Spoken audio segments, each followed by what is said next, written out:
Hey, everybody. I hope and pray that you're doing well today as we come to our word from the Word. And today, that word is persevere. Persevere. Now, you look at that picture there, and I had looked up, and you can Google it and look it up for yourself. One of the longest staircases in the world. That particular one, it's a railway in Switzerland, and it has 11,000. Let me look. 11,674 steps, and that's just 2 miles, right? So that's not too bad. So but as you look at the other part of it, is it raises an elevation almost 5,500 feet. You can only even try to climb those stairs once a year at a particular run that they have, is a challenge there. I don't know about you. I think I'll stick to the 5K walks. That's a little bit easier, a little bit more my speed. But the sad thing is that the reality of it is, really, in our spiritual and our Christian walk in our daily lives, sometimes it feels like we are walking up those steps. And it feels like, man, I feel like I'm taking one step closer and then maybe two steps back. And we wonder often, are we ever going to get to the end? Now, as Paul is writing to Timothy, again, encouraging him in his role as pastor, giving him here advice and encouragement in what he does in ministry. So obviously, these hit home a little bit more for me, maybe than they do for you if you're not in ministry. But at the same time, there are great principles and application that we can all take from the things that he tells Timothy. But when I'm here, the last verse of First Timothy chapter 4, verse 16, as he's been talking about basically how Timothy needs to live out his church life, things that he needs to do there, and then even things in his personal life outside of that, right? Making sure you practice what you preach is what you hear so many say today. So in verse 16, he says this: take heed to yourself and to the doctrine, continue in them, for in doing this, you will save both yourself and those who hear you. And when he says to continue in, right? Continue in the faith, continue in the preaching, continue in rightly dividing the word of truth, continue in doing the godlike things in your pastoral ministry as you lead and shepherd this flock. But the fact that he says continue in them is, one, you've already started. You started right. Let's make sure we finish right. And then it's, as that old saying is, about the dash in between our dates on our tombstone, right, to make the difference, right? It's all that stuff that we get done in the middle. That's the continue. That's the stick to itness, as some people will call it. And that's difficult in any arena in the Christian walk. And let's be honest, it's very difficult as a pastor.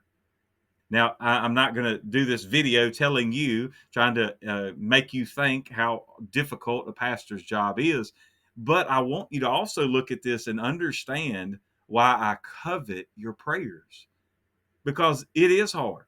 It is difficult. It is at many times very frustrating. And at many times, Satan wants pastors that are preaching the gospel, wants us to throw our hands up and say, that's it, I'm done with it. And probably just about every pastor I've ever talked to has had a day that was just like that. And sadly, so many have stepped out of the role of pastor because of just that.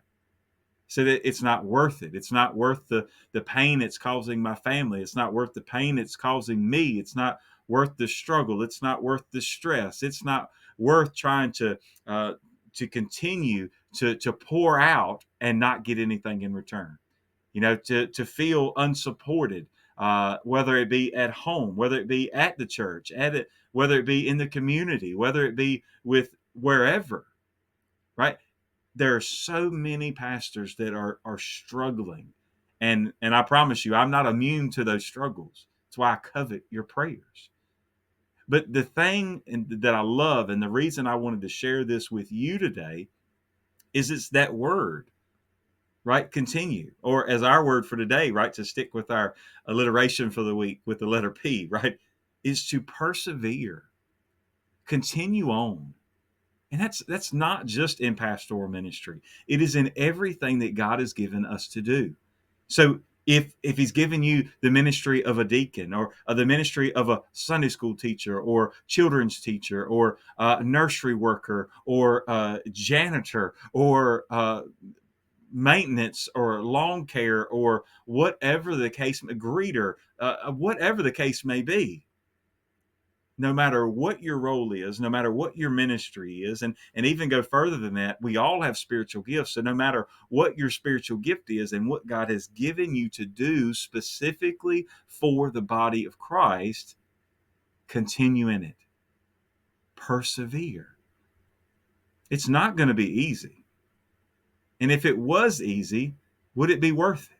Right? That's what you hear so many times, that in life, we know in the secular world, if it's anything worth having, right, it's going to cost you something.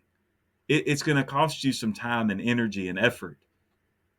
The same thing spiritually speaking, right? If we really want to grow spiritually, then we have to persevere. It's going to cost us some times in areas of our lives that we want to spend on us, and we need to spend it with God. It's going to be times where we would rather do the things of the world, when God says, no, I need you to persevere in this. I need you to stay. I need you to continue. I need you to continue, as I think about that staircase. I need you to continue to put one step in front of another. Keep climbing. Now, I do want to point out the last part of this verse where he says you'll save yourself and those who are listening to you. This is in no way saying that people will be saved automatically because we continue on in our work. What he's saying is it will keep us collectively, right? It would keep me, if I persevere, it will keep me from living a wrong life. It will, not perfect, but it will keep me from living and falling into the hands of the enemy. And a lot of, like, even thinking about apostasy, as he mentioned at the end of chapter 1. He mentioned 2 by name there that had been apostates and had come against him. And so it's not just that, but also as you listen, right? You pray for me. I continue to persevere. I'm saving myself in that sense from having a disrupted life that's not pleasing to God. And in doing so, as I proclaim the Lord's truth, the gospel truth, and the truth of his word, every bit of it, even the parts we don't like to hear, as I do that, I will be saving you from hearing something in error, being taught something in error.